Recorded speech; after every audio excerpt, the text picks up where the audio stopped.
आज शनिवार का दिन है, जिस दिन अपन इस दरिद्रता से मिलने के लिए पीपल के पेड़ के नीचे आए हैं। हिंदू धर्म में ये दिन पीपल के वृक्ष के लिए पूजनीय होगा। जो भी शनिवार के दिन पीपल के वृक्ष की पूजन करेगा, दूध चढ़ाएगा या मिष्ठान का भोग लगाएगा, लक्ष्मी और नारायण उसके घर में प्रवेश कर जाएगा। लक्ष्मी और नारायण उसके घर में प्रवेश करेगा। इसलिए नियम बनाया। कौन से दिन का? शनिवार। लक्ष्मी जी बोली, नारायण आपने तो एक दिन का वार लिख दिया। शंकर जी ने 7 वार बनाए हैं, रविवार, सोमवार, मंगल, बुध, गुरु, शुक्र और शनि। ये शिव जी ने बनाया। अब एक दिन आपने अपना बना लिया, बाकी के दिन अगर कोई इस पीपल के वृक्ष के नीचे आएगा और यहाँ तो दरिद्रता बैठी है, तो उसका क्या होगा? भगवान नारायण बोले, सुन दरिद्रता, तेरे से एक विनती है, अगर कोई भी मनुष्य इस पीपल के पेड़ के नीचे अगर 7 दिन में आता है और उसके हाथ में अगर कोई सामग्री होती है तो तू उसके घर में प्रवेश नहीं करेगी। नियम है पीपल के वृक्ष का, या तो पानी का लोटा लेकर जाओ, कुंकू का चोपड़ा लेकर जाओ, शक्कर लेकर जाओ, या पेड़ के नीचे चींटी को डालने के लिए आटा ले जाओ, पर खाली हाथ पीपल के वृक्ष के नीचे कभी मत जाओ, कभी नहीं जाओ। खाली हाथ जाओगे तो दरिद्रता तुम्हारे घर में प्रवेश करेगी। दरिद्रता उठकर खड़ी होकर बोली, नारायण तुमने अपनी मनमानी करी है, एक दिन मुझे भी मेरा चाहिए। भगवान ने कहा, बोल कौन सा दिन चाहिए? दरिद्रता कहती है, रविवार के दिन इस पीपल के वृक्ष के नीचे मैं दिन भर नृत्य करूं, इसमें रहूं, और जो यहाँ आए रविवार को मैं उसके घर में प्रवेश करूं। भगवान ने कहा, ठीक है। दरिद्रता, रविवार का दिन एक ऐसा दिन रहेगा जिस दिन तू इस पीपल के वृक्ष के नीचे नृत्य करेगी, और जो आएगा इस पीपल के वृक्ष के नीचे तो उसके साथ प्रवेश करेगी। मैंने तुझे वर दिया। इसलिए हमारे यहाँ केवल पीपल का वृक्ष अगर दीवार में भी लग जाता है ना, किसी की फैक्ट्री की दीवार में, किसी के घर की दीवार में पीपल का वृक्ष अगर लग जाता है, पीपल का पौधा लग जाता है, उसको कितना भी तोड़ लो वो वापिस लग जाएगा। फिर तोड़ोगे फिर लग जाएगा। अगर पीपल के पौधे को तोड़ना है तो केवल रविवार का दिन एक नींबू, एक मिर्ची और बमूल का कांटा, ये 3 चीजें रखने के बाद में आधे घंटे बाद रविवार के दिन पीपल के पेड़ को उखाड़ कर फेंक दो। दूसरी बार कभी पीपल दीवार में लगता ही नहीं, कभी नहीं लग सकता। केवल एक रविवार का, केवल एक संडे, इतवार का। घर में दीवानों पर अगर पीपल लग भी गया है, इसलिए पीपल के वृक्ष को उखाड़ने का, अगर घर में पीपल लगा हुआ है या पीपल का पौधा हमारे घर में लग गया, उसको उतारना, निकालना, लगाना, तो पीपल के वृक्ष को अगर निकाला जाता है तो रविवार के दिन, और अगर पीपल के वृक्ष को कहीं लगाया जाता है तो सोमवार के दिन या मंगलवार के दिन, बुधवार के दिन, इन दिनों में लगा सकते पीपल के वृक्ष कहीं लगाना। शनिवार का दिन एक ऐसा दिन होता है जिस दिन पीपल के वृक्ष को कहीं जाकर लगाया नहीं जाता, क्योंकि शनिवार के दिन पीपल के वृक्ष के नीचे लक्ष्मी रहती है। हम अपने हाथों से अगर पीपल का वृक्ष किसी दूसरी जगह पर शनिवार को रोपित करते हैं तो हमारे घर की लक्ष्मी अपने घर से छिन्न होकर चली जाती है। इसलिए शनिवार के दिन पीपल लगाया नहीं जाता, किसी के घर जाकर उसको वापस पलटा नहीं जाता। लग गया उसको डाल। प्रभु मेरी धर्म पत्नी को कहाँ रखूं आप बताओ? वो तो जहाँ यज्ञ होता है, अनुष्ठान होता है, दान होता है, पुण्य होता है, सत्कर्म होता है, वहां जाने को तैयार नहीं। अब करूं क्या? भगवान ने बोला, एक काम करो। दुर्वासा जी बोले, जिसके यहाँ रात्रि में बर्तन झूठे पड़े रहते हो, उसके घर में इस दरिद्रता को लेकर तुम प्रवेश कर जाना। जिसके यहाँ रात्रि में बर्तन झूठे पड़े हो, वहां लेकर प्रवेश कर जाओ। दूसरी जगह दुर्वासा जी बोले, जो स्त्री घर में दोपहर के समय पर सो रही हो, उसके घर में इसको लेकर प्रवेश कर जाइए। जो स्त्री दोपहर के समय में घर पर सो रही हो, इस दरिद्रता को लेकर प्रवेश कर जाइए। तीसरा, जिसके यहाँ पर दरवाजे पर कांटे वाले पौधे लगे हों, उस घर में इस दरिद्रता को लेकर प्रवेश कर जाइए। दरिद्रता, कितनी सुंदर बात कही है। दाता और विधाता, कौन कौन? दाता और विधाता। लक्ष्मी और दरिद्रता के सगे भाई हैं। कौन कौन? दाता और विधाता। दाता को फिटकरी प्रिय है, विधाता को नमक प्रिय है। ये दोनों हमेशा लक्ष्मी को और दरिद्रता को दोनों को समझाते थे, दोनों में प्रेम बढ़ाते थे। आज भी हिंदू धर्म की रीति है, यहां तो ठीक है, जिसके यहां पर भी अगर थोड़ी सी भी परेशानी होती है, थोड़ा सा क्लेश होता है, अशांति होती है, लक्ष्मी नहीं टिक रही हो, काम नहीं बन रहे हो, बहुत प्रयास करा जा रहा हो और हमारा कार्य नहीं होता, तो क्या करते हैं, फिटकरी और नमक को पानी में डाल देते हैं और घर में पोछा लगा देते हैं। आप लोगों ने आजकल फेसबुक पे भी पढ़ा होगा, व्हाट्सएप पे भी पढ़ा होगा। तो क्यों लिखा उसमें? उसका कारण ही केवल इतना है कि दाता और विधाता की प्रियता उसमें। माता ख्याति के जो 4 बच्चे हुए, इसमें जो 2 लड़के हैं, दाता और विधाता, उसकी प्रियता उसमें, उसकी पूर्णता उसमें। अब दुर्वासा जी बोले अपनी धर्म पत्नी को वहां लेकर, जहां कांटेदार पौधे लगे हों वहां पर लेकर प्रवेश कर जाइए। कांटेदार पौधों में उस दरिद्रता का निवास हो गया। कितना विचित्र कथा यहां वर्णन करी है। श्रीमद् भागवत के अंतर्गत जो वर्णन किया कि मृत्यु निश्चित है, रोग ऐसा शनि महाराज के कारण हो गया हो, अच्छे काम करते करते उल्टे हो रहे हैं, होते हैं किसी किसी के साथ में, विपरीत परिस्थितियां आ जाती है, अच्छा करने जाओ बुरा हो जाता है, अच्छा कर्म करने जाओ बुरा हो जाता है। तो पीपल के वृक्ष की जो छाल होती है, छाल देखिए, पीपल के वृक्ष में जो छाल लगी होती है, उस छाल को घिसकर चंदन बनाकर भगवान शंकर का स्नान कराकर, अभिषेक कराकर, पूजन कराकर, पूजन कराने के बाद में पिपलेश्वर महादेव का नाम लेकर, कौन से महादेव? पिपलेश्वर महादेव का नाम लेकर वो जो घिसी हुई छाल होती है, उस छाल का तिलक भगवान शंकर को लगा लो और उसी का थोड़ा सा भाग अपने कंठ पर, मस्तक पर लगाना प्रारंभ कर दो। धीरे धीरे जो विपरीत दशा है वो सुधरना प्रारंभ हो जाती है। पर नाम याद रखना, पिपलेश्वर। काशी में जो शिव जी की स्थापना कौन ने करी? काशी में जो शंकर भगवान बैठे उनकी स्थापना करी थी शनि महाराज ने। किसने करी थी? शनि महाराज ने। क्योंकि भगवान शनि महाराज को उनकी माता के द्वारा श्रापित हो गए और शनि महाराज कांपने लगे। शनि महाराज कांपते कांपते, मैं जाऊं तो जाऊं कहां, करूं तो करूं क्या? महाराज, शनि महाराज दौड़े और दौड़कर भगवान भोलेनाथ के पास पहुंचे। हे शंकर, त्रिकालदर्शी, कैलाशी, अविनाशी, कृपा करिए बाबा भोलेनाथ, कृपा करो। क्योंकि दुनिया में 33 करोड़ देवी देवता हैं जिनको शनि लग सकता है, केवल एक, किसको छोड़कर? शिव को छोड़कर। राम जी को शनि लगा तो 14 वर्ष वनवास चले, कृष्ण को शनि लगा तो मथुरा छोड़कर द्वारका चले। शनि लगा, हनुमान जी को शनि लगा तो गुफा में बैठकर राम राम जपना पड़ा। शनि सबको लगता है, केवल शनि नहीं लगता तो एक मेरे महादेव को, मेरे भोले बाबा को नहीं लगता। शंकर के पास में शनि आ गए। शनि ने आकर कहा, भोलेनाथ कृपा करिए बाबा, मैं बड़ा कष्ट में हूं, मैं करूं क्या? बाबा भोलेनाथ ने कहा, जा गंगा जी के तट पर काशी में जाकर एक शिवलिंग की स्थापना कर, उसकी आराधना कर और तेरा शरीर ठीक हो जाएगा, कष्ट नहीं भोगेगा। शनि महाराज ने काशी में जाकर शिव जी की स्थापना करी।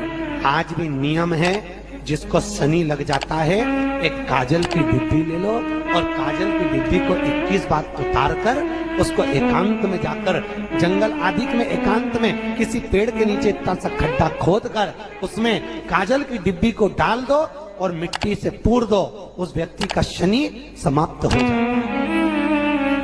काशी विश्वनाथ का नाम लेकर काजल की डिब्बी को 21 बार उतार कर अगर काशी विश्वनाथ का नाम लेकर शनि वाले व्यक्ति को अगर पेड़ के नीचे दबा दे, शनि समाप्त, शनि उसको परेशान नहीं कर सकता।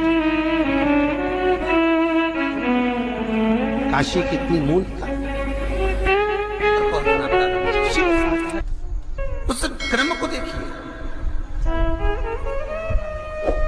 भगवान शंकर पर विश्वास रखकर एक एक पल, एक एक घड़ी, एक एक समय, एक एक नक्षत्र का शिव महापुराण में वर्णन है।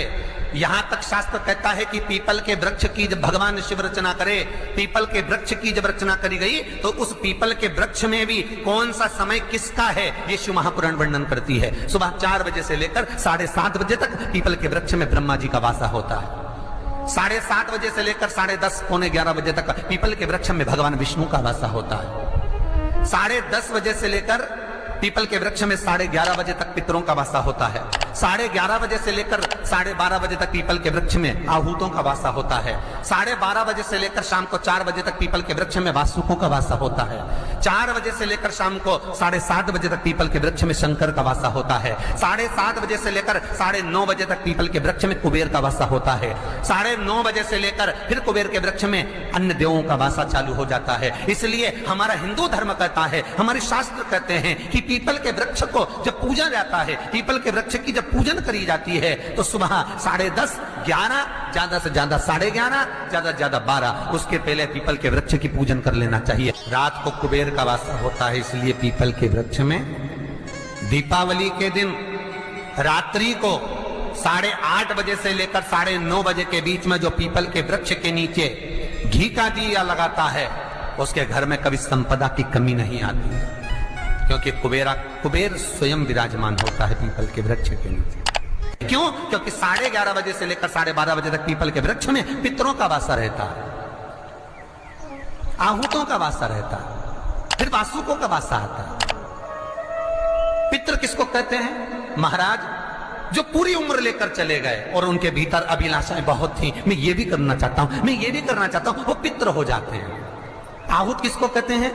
जिस माता के गर्भ में बच्चा जन्म ले और मर जाए, या 6 महीने का गर्भ धारण करने के बाद अवर्षण हो जाए, जीव पड़ने के बाद 6 महीने के बाद अगर बच्चा गर्भ में भी शांत हो जाता है, कुंवारी अवस्था में शांत हो जाता है, जिसका विवाह नहीं हुआ ऐसा बच्चा जब शांत हो जाता है, अधोगति में कोई मर जाता है, सुसाइड कर एक्सीडेंट में किसी भी रूप में मर जाता है तो वो आहूत कहलाता। शनिवार के दिन जो पीपल के वृक्ष में सरसों के तेल का दीप लगाता है उसको शनि कभी परेशान नहीं करता। एक बात हमेशा ध्यान रखिएगा, मान लो अगर कोई भारी रोग ऐसा शनि महाराज के कारण हो गया हो, अच्छे काम करते करते उल्टे हो रहे हैं, होते हैं किसी किसी के साथ में, विपरीत परिस्थितियां आ जाती है, अच्छा करने जाओ बुरा हो जाता है, अच्छा कर्म करने जाओ बुरा हो जाता है। तो पीपल के वृक्ष की जो छाल होती है, छाल देखिए, पीपल के वृक्ष में जो छाल लगी होती है, उस छाल को घिसकर चंदन बनाकर भगवान शंकर का स्नान कराकर, अभिषेक कराकर, पूजन कराने के बाद में पिपलेश्वर महादेव का नाम लेकर, कौन से महादेव? पिपलेश्वर महादेव का नाम लेकर वो जो घिसी हुई छाल होती है उस छाल का तिलक भगवान शंकर को लगा लो और उसी का थोड़ा सा भाग अपने कंठ पर, मस्तक पर लगाना प्रारंभ कर दो। धीरे धीरे जो विपरीत दशा है वो सुधरना प्रारंभ हो जाती है। पर नाम याद रखना, पिपलेश्वर। जब इतना भी दुख, विपदा, कष्ट सम्मुख में खड़ा हुआ हो, कितना भी दुख, पूंजी धन की अगर आपको कमी पड़ रही है और ऐसा लग रहा है कि मेरे पास में कुछ भी नहीं, हम तो यहाँ तक कहेंगे कोई मकान बना रहे हो, बेटी का विवाह कर रहे हो, बेटे का विवाह कर रहे हो, कोई अच्छा कार्य कर रहे हो, धन संपदा की भी कमती दिखे तो समय पर कांता भगवान का स्मरण कर, कांता चक्र का स्मरण कर, शिव और नारायण का नाम लेकर, एक बेलपत्र, एक शमी पत्र, एक श्वेत पुष्प, एक लाल पुष्प, दोनों हाथ में लेकर भगवान शंकर के अशोक सुंदरी के स्थान पर अगर समर्पित करा जाए तो संपदा की भी कमी नहीं आती। वो कांता चक्र है जो नारायण के चक्र। यहां तक शिव महापुराण की कथा कहती है, अगर कोई विद्वत ब्राह्मण ने आपको बताया है कि आपके घर में पितृदोष है, कोई विद्वान ब्राह्मण ने बता दिया कि आपके घर में काल सर्प दोष है, कोई विद्वान ब्राह्मण ने बता दिया कि आपके यहाँ पर ये वास्तु दोष है, और इस दोष को मिटाना जरूरी है। कोई ने आपको बताया, उस समय पर हमें घबराना नहीं।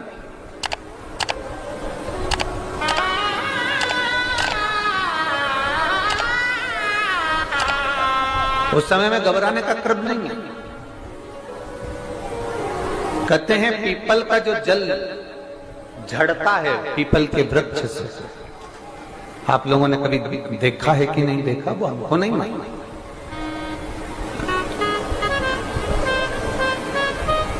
कितना भी अगर कोई वास्तु दोष बता दिया, पितृ दोष बता दिया, काल सर्प दोष बता दिया, कितना भी अगर कोई दोष बता दे, तो पीपल का जो जल वृक्ष में से झड़ता है, कभी कभी आप उसके नीचे हाथ रख कर देखना, थाली रख कर देखना, उसमें पत्थर पर देखना, तो वहां पर भी पानी के निशान आपको मिलेंगे, बूंद के निशान मिलेंगे।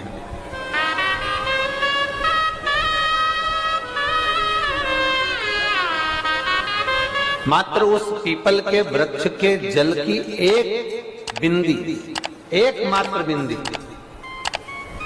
शंकर भगवान का जो शिवलिंग है, जलाधारी है, चरण है, गणेश कार्तिकेय का स्थान है, अशोक सुंदरी का स्थान है, और प्रत्येक जलाधारी में से पानी बीच में से आकर नीचे की ओर गिरता है, नीचे की ओर गिरता है।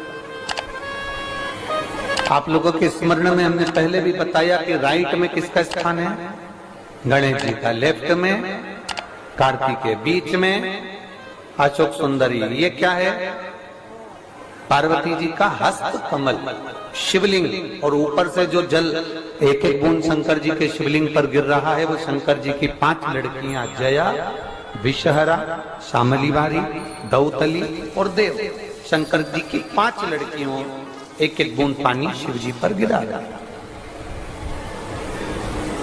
जहां जल नीचे गिरता है उस स्थान से जहां तक जल बहकर जा रहा है, उस स्थान तक 33 कोटि देवताओं का स्थान, 33 कोटि देवताओं का स्थान। अब जहां पानी आया, जहां नीचे गिरा, उसके बीच में जो स्थान होता है, आप लोगों ने देखा है कि नहीं देखा? जिनने देखा है जरा हाथ उठाओ। ये पानी जैसे यहाँ तक आया और यहाँ के बाद नीचे गिरेगा, तब वो नाली के माध्यम से बाहर जाएगा। तो जितनी दूर यहाँ से वो नीचे की ओर जो गिर रहा है, यहाँ से वो नीचे की ओर जो पानी जा रहा है, ये जो स्थान होता है, ये हमारे 3 दोषों को निवारण तुरंत कर देता है।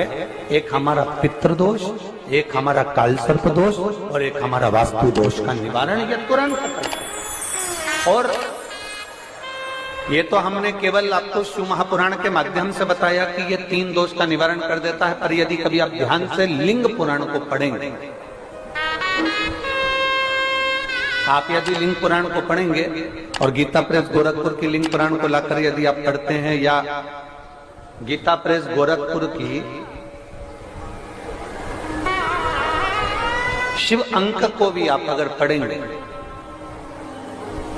उसका नंबर हमारे स्मरण में नहीं आ रहा है, शिव अंकों को भी अगर आप पढ़ेंगे तो उसमें भी आपको वर्णन मिलेगा कि हम तो केवल 3 दोष का बता रहे हैं, पर हमारे शास्त्र तो यहाँ पर और भी दोषों का वर्णन कर रहे हैं। जैसे किसी ने बता दिया आपको शनि का दोष है, किसी ने बता दिया मंगल का दोष है, किसी ने बता दिया आपको केतु का दोष है, किसी ने बता दिया आपको राहु का दोष है, किसी ने आपको कह दिया कि बृहस्पति का दोष है, किसी ने कह दिया आपको ये वाला दोष है। दुनिया के जितने दोष